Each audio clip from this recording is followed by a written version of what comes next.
எதிர்வரும் விளையாட்டு நிகழ்வுகளுக்கு தயாராகும் வகையில் மாகாண விளையாட்டு நிகழ்வுகளின் தரத்தை உயர்த்த வேண்டும்.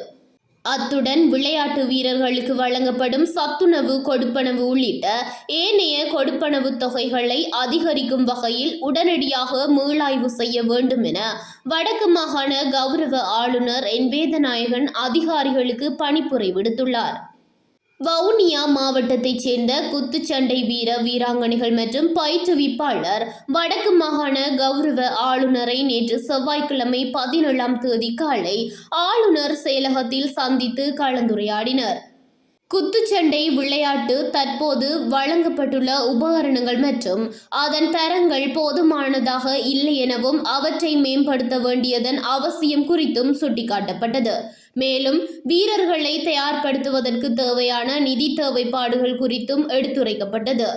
தேசிய மட்டத்தில் குத்துச்சண்டையில் பதக்கங்களை வென்ற போதிலும் அதிகாரிகளால் உரிய அங்கீகாரம் வழங்கப்படுவதில்லை என்ற ஆதங்கம் வெளியிடப்பட்டது. ஏனைய மாகாணங்களில் வர்ண இரவு நிகழ்வுகளில் வெற்றியாளர்களுக்கு வழங்கப்படும் ஊக்கத்தொகையுடன் ஒப்பிடுகையில் வடக்கு மாகாணத்தில் வழங்கப்படும் தொகை மிக குறைவாக உள்ளதாகவும் அதனை அதிகரித்து வழங்க வேண்டும் எனவும் கோரிக்கை விடுக்கப்பட்டது. தேசிய மட்டத்தில் சாதித்த வீரர்கள் காயமடையும் சந்தர்ப்பங்களில் அவர்கள் தொடர்பில் போதிய கரிசனை செலுத்தப்படுவதில்லை எனவும் தனியார் பயிற்றுவிப்பாளர்களால் உருவாக்கப்படும் வீரர்கள் மற்றும் அந்த பயிற்றுவிப்பாளர்கள் தொடர்பில் மாகாண விளையாட்டுத்துறை அதிகாரிகள் கூடுதல் கவனம் செலுத்த வேண்டும் எனவும் வலியுறுத்தப்பட்டது.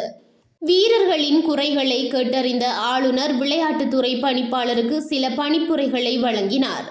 ஒவ்வொரு மாவட்டமாக சென்று அங்குள்ள பயிற்றுவிப்பாளர்கள் மற்றும் வீராங்கனைகளை நேரடியாக சந்தித்து அவர்களின் தேவைகளை கேட்டறிய வேண்டும். வீரர்களின் தேவைகளுக்கு ஏற்ப உபகரணங்களை வழங்குவதுடன் ஏனைய மாகாணங்களில் வீரர்களுக்கு வழங்கப்படும் குறைந்தபட்ச வசதிகளையாவது எமது மாகாண வீரர்களும் அனுபவிப்பதை உறுதி செய்ய வேண்டும். விளையாட்டு வீரர்களுக்கான சத்துணவு மற்றும் ஏனைய கொடுப்பனவுகளை தற்போதைய பொருளாதார நிலைக்கு ஏற்ப அதிகரிப்பதற்குரிய மீளாய்வுகளை மேற்கொள்ள வேண்டும். இக்கலந்துரையாடலில் ஆளுநரின் செயலாளர் மற்றும் வடக்கு மாகாண விளையாட்டுத்துறை பணிப்பாளர் ஆகியோர் கலந்து கொண்டனர்.